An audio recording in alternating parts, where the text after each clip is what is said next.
Yung good day mga boss, ako nga pala si Benjo, isang tambay na mataas ang pangarap. So bali mga boss, meron na naman nga tayong panibagong customer ngayon.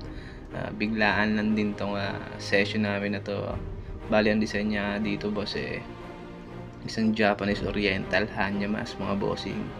So medyo binago nga natin ng konti yung design na to para maiba naman.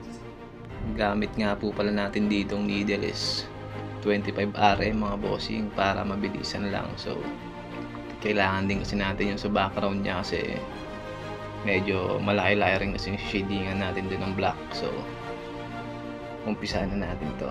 Ito talaga yung part mga boss na masakit, hindi lang masakit, sobrang sakit talaga dito kasi imagine niyo mga boss, makantuhan nga lang yung alulod natin sobrang sakit na, how much more pa na kinakayod ng ganyan. So sobrang sakit talaga yan mga boss, napapangiwi na nga yung customer natin dyan mga bossing. Bali ito talaga etong part talaga na to mga boss halos ayaw na nga rin ng ating bossing, nangangayaw-ngayaw na. So sinabi ko sa kanya na konti na lang to boss, kakayanin mo to.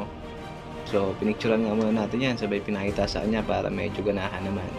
Pinilit lang talaga natin yung ating bossing dito para magawa natin ng maayos yung obra natin mga boss. Ano nga mga boss, bali pag picture nga natin dyan mga bossing pinakita natin sa ating client. So may plano pa pala siya dito nga padagdagan bandang taas sa tuhod naman daw. So ang gusto naman niyang ipalagay ron is Japanese pa rin na Oriental Pudog na design. So wala talagang kadalaan tong bossing natin na to, gustong saktan ng paulit-ulit. Kaya nga nang sinabi ko mga boss, tayo ay gagawa lang, kailangan natin sundin kung ano yung mga pinapagawa ng ating mga customer. Kung kailangan naman natin mag-suggest, mag-suggest pa rin tayo mga boss kung gusto rin nila yung suggestion natin mga bossing. Dito nga po pala mga boss patapos na tayo dito. So magpuputi na lang tayo dyan.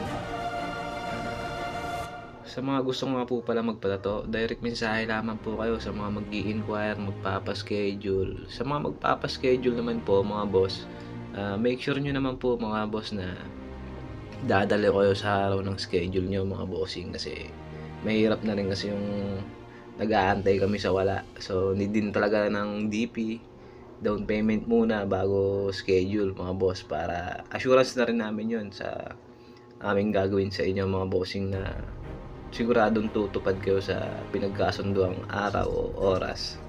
Bali ito mga boss tapos na nga tayo. So ayun na yung ating finished product dyan. May pictorial pa nga tayo dyan mga boss. So kayo na naman po ang musga dyan sa ating gawa. Nalaman po kayo sa aking account mga boss. Yun lang.